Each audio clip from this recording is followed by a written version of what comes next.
All right, guys, welcome back.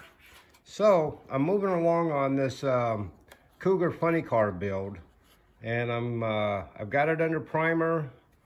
I've got the spoiler. I had to mold in the spoiler because, of course, if you just glue it on there, it leaves a seam. And I don't think it would have had a seam. I think it would have been all fiberglassed in. So I did that, reprimered that spot, sanded it, and now I'm about ready to paint. I'm going to do a white base on the whole car because, as you can see, the bumpers and the whole bottom side and around the wheel wells is white. So I'm going to use that white as a undercoat for the red, because the red that's on here is a pretty bright red, and it looks to me like it was painted over a white and not a gray primer. So I'm going to go ahead and paint the whole car white, mask it off, and spray the red. Before I mask it off, I think what I'll do is I'll spray a couple of coats of Intercoat over the white, and then I'll come back, I'll let it dry, and then I'll come back and I'll sand that with like 800 sandpaper, and I'll mask it off. And what that does, it allows me like a 50-50 chance. If I happen to get a little bit of red beyond the tape line and it gets on the white, I have like a 50-50 chance of actually sanding it off because it's sitting on top of the Intercoat and not the white. If it hits the white, I'm screwed. I have to spray that white again.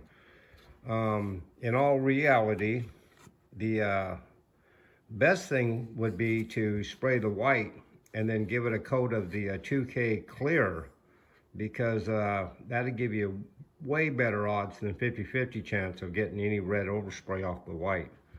But I'm not going to do that. I'm just going to use the Intercoat, and I'm going to let it dry, come back and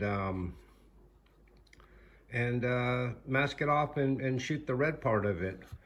At the same time, I've got that Copperhead Dragster that I'm doing, and I've got it under primered and deflashed, and I smoothed out these body lines. They're a little bit sharper than I wanted them to be, so I took out a little bit of it.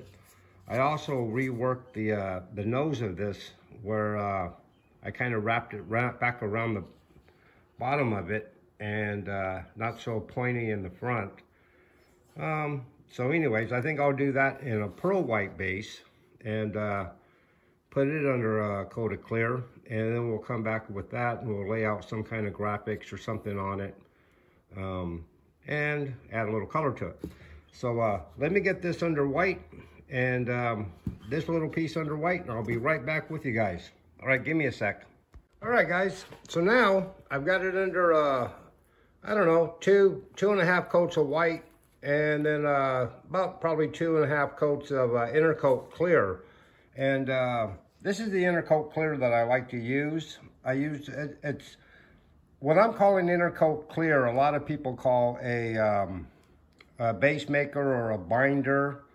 You see that down there. And what this basically is, it's a full base, which just means on a base coat, clear coat paint system that you're using, the paint is made up of this. It's clear, and then they add in the toners and the pearls and whatever to make it that color. So this is basically just paint without any color. So it works fine with the other base coats that have this in it also. And I use it as a clear, and what I'll do is I'll resand this very lightly with some 800. I'll come back and I'll mask off my white areas that I need to leave white. I'll paint the rest of it red. And then if I do get any red that might bleed through the tape, I have a chance of removing that tape without hitting the white. So that's why I use that. The white is basically some paint that obviously I spotted in a Triumph with a year or so ago. And because it says Triumph right down here on the bottom. Anyways, that's just some leftover white that I had, so I used it. I went ahead and shot this Dragster here with white, the same white, and then I used some silver pearl that I already had mixed up here on the bench. I used that on that Corvette split window that I did a repair job on not too long ago. So I used some of that silver pearl, put a couple of coats of Intercoat Clear on it. I'll let this stuff dry, and then I'll be back. I'll show you how I masked it off, and we'll move on to the red. All right, give me a sec. All right, guys, so here it is. I painted it white, I intercoated it, and then I scuffed it down with some 800 wet. Just kind of went around trying not to sand it too much because I don't want to sand through and hit the white. So I just scuffed it up enough for the red to stick to it now that's going on here. And right now I have it masked off. As you can see here on the bottom side of this model, it's painted white. So it's white under there now. I masked it up, and I'm gonna paint this red. But, you know, an idea you could do, you know how paint bleeds through. Sometimes it'll bleed down through the tape and get onto whatever you don't want paint on. At this stage right here, I'm going to dust just a light coat of Intercoat Clear across the edges of the tape, okay? So if anything does creep down into that tape, it's gonna be a clear coat and not a red, and it's also gonna help seal that edge of that tape. So when I do paint it red, it should have a nice sharp edge. So let me do that, and I'll be right back with you guys. All right, guys, so now I've got the red on it, and the red I end up finding in my paint cabinet. I don't remember what I painted or I used this red for before. I found it in my paint cabinet. It's actually called Race Red, and it was pretty close to what was on the box here. So I thought, you know what, that's perfect.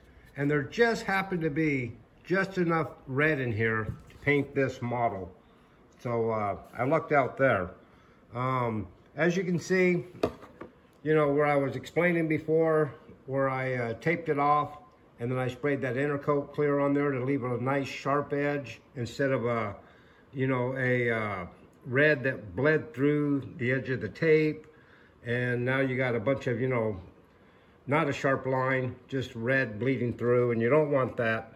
So that Intercoat Clear really works really good just to seal the edge of the tape. And if anything did bleed through, it would be clear, so you wouldn't see it anyway. So yeah, so I went ahead and did that, and now the next step is going to be to decal it and then clear it. Although I might go ahead and just clear this thing first, double check all my paint areas. In case I have to touch up, I can touch up on top of 2K Clear, and then give it a light scuff of 800, and then decal it and clear it one more time. And I think that's the way I'm gonna go with that. Here you can see is the Pearl White Dragster, and we'll figure out something to put on top of that thing using the Pearl White as a base color for whatever we do on top of it. But keep watching. The next step, I'll have this thing cleared and decaled, and then we'll move on to the chassis and all the other stuff on this car. You know, if you would, give me a like, leave me a comment, definitely subscribe if you haven't, and definitely share it with your friends.